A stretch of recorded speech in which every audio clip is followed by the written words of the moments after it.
Bem-vindos à nossa segunda aula do curso de Desenvolvimento Web no módulo de HTML.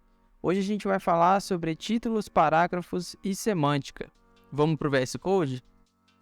Na aula anterior eu mostrei como é que funciona a estrutura HTML, quais são as tags principais e para que elas servem. Só que eu não expliquei para vocês algo um pouco mais complexo, deixei para essa aula. Em cima, ali, dentro da tag head, a gente precisa adicionar um atributo chamado meta. Por quê? Porque ele vai informar a codificação do nosso texto, tá? Porque a gente colocou acentos ali, ó. Toda vez que a gente for fazer um site que inclui a nossa linguagem, né, o português, a gente vai usar muito acento, cedilha, e tem sites, tem navegadores que não reconhecem isso. Então, o seu texto vai ficar quebrado. Então, a gente precisa informar para o navegador qual que é a codificação de texto. Então, a gente vai utilizar esse código aqui, ó, a tag meta. A gente vai utilizar aqui meta char7 e a gente vai dar um igual. E entre aspas, a gente vai colocar UTF-8, tá? Que é a codificação da língua portuguesa no nosso site, tá? Eu não preciso fechar essa tag, ela é uma tag de fechamento automático, então não existe necessidade. E também a gente vai adicionar algo aqui em cima da nossa tag HTML. A gente vai abrir uma nova tag, só que a gente vai colocar exclamação doctype HTML. Essa tag ela vai especificar também para o navegador qual tipo de documento que a gente está abrindo. No caso, é que é um documento HTML. Então, isso tudo é questão de boas práticas, tá? Vocês viram que já roda sem essas informações, mas a gente sempre tem que alimentar. Quanto mais específico for o nosso código, melhor. E aqui na frente de HTML, a gente vai adicionar outra propriedade, que é a propriedade de language, né? Que é de idioma.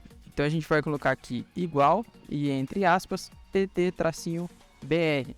Por quê, pessoal? Porque esse HTML lang ele é muito importante, porque caso a pessoa for fazer uma pesquisa no Google e ela filtrar para aparecer somente sites em português, não vai aparecer o seu site, tá? Então você precisa definir qual que é a linguagem do seu site logo no código, porque senão a pessoa vai pesquisar e não vai aparecer seu site nos mecanismos de busca.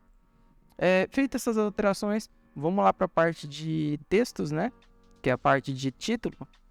Quando eu digo título, eu digo, no caso, um cabeçalho de uma reportagem, por exemplo, ou uma postagem. O título de uma postagem, na verdade, ele é definido com a tag H, tá? Que H é de heading, que vem do inglês.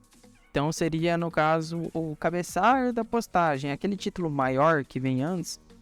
Exatamente. A gente tem várias opções aqui no preenchimento automático, que vai do H1 até o H6. E eu vou mostrar para vocês qual que é a diferença, tá? Eu vou criar uma tag H1, eu vou colocar aqui título 1 e vou fechar essa tag. Eu salvei e já vou abrir aqui a nossa aba do navegador, tá? Vou clicar aqui em Go Live. E a gente vai ver, ó, que ele criou o título aqui. Vocês podem ver que o texto está bem maior do que estava na aula anterior, quando a gente digitou somente o conteúdo fora das tags, tá? Agora eu vou mostrar para vocês a diferença entre cada uma dessas tags do H. Eu vou pegar todas aqui, ó. Eu dei um Ctrl C e estou colando embaixo. 2, 3, 4, 5, 6. Ó, vocês podem ver que o H1 ele tem este tamanho.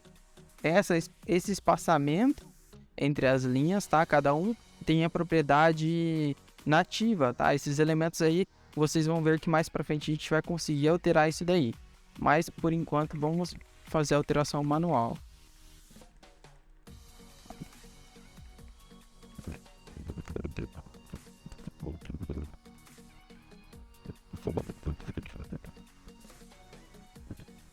E essas são as nossas tags de título.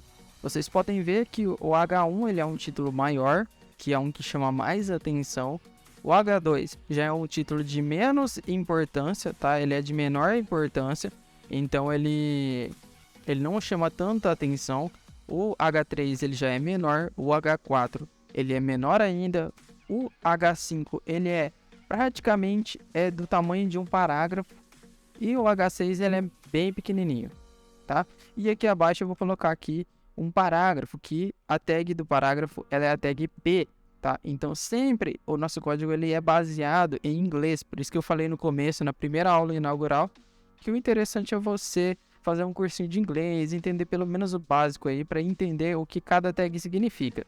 Mas eu vou sempre falar aqui por cima sobre o que a gente está falando, assim, o P é parágrafo, né? Então, em inglês é paragraph, né?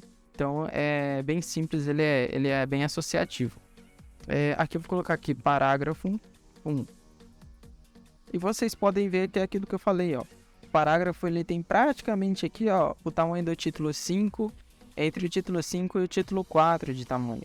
Então, existe uma grande diferença. Então, normalmente, quando você vai ver uma matéria aí, uma postagem no blog e tudo mais, você vai ver muito isso aqui, ó, que é um H1 seguido de um parágrafo.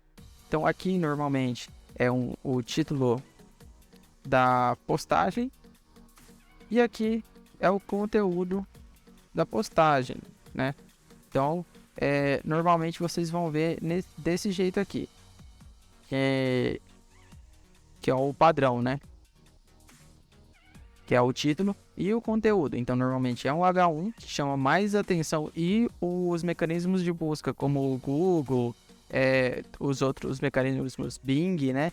Eles reconhecem isso aqui como um título e isso aqui como um parágrafo. Então, normalmente, tem muitos recursos lá do Google que ele já mostra, assim, na hora que você faz a pesquisa, nem precisa abrir o site, ele já mostra lá o artigo, né? Então, a gente sempre tem que deixar claro para o navegador o que é o título, o que é o parágrafo, o que é uma seção, o que é um cabeçalho, o que é o rodapé da página, porque mais para frente, quando você for publicar o seu site, os mecanismos de busca vão saber exatamente o que está dentro do seu site, e vai ficar muito mais fácil das pessoas encontrarem o conteúdo que precisa dentro do seu site. Beleza, pessoal? Por agora é bem simples, é só isso. Questão de título aqui, ó, vai do H1 ao H6 e o parágrafo é simplesmente a tag P com o fechamento lá na frente. Aqui eu coloquei bastante texto aqui, né? Olha lá, P e barra P. Então sempre essas tags vão ser fechadas, exceto essa tag meta e a tag aqui do doctype, tá? Então esses aqui são tags que a gente precisa colocar. E na próxima aula eu vou explicar um atalhozinho bem legal que você vai colocar, que não precisa mais ficar decorando isso aqui, tá? Se você usar o VS Code, você não vai precisar ficar decorando essas informações. É bom a gente saber, mas muita coisa a gente não vai precisar decorar, tá? Na programação, no desenvolvimento, o pessoal não costuma decorar tanta coisa. Muitas vezes você vai ter um código que você vai reaproveitar, algo que você vai ter um preenchimento automático pelo VS Code. Então isso tudo aí a gente vai aprender e vai facilitar muito a vida de vocês na hora que você estiver desenvolvendo. Beleza, pessoal? Por hoje é isso e até a próxima aula.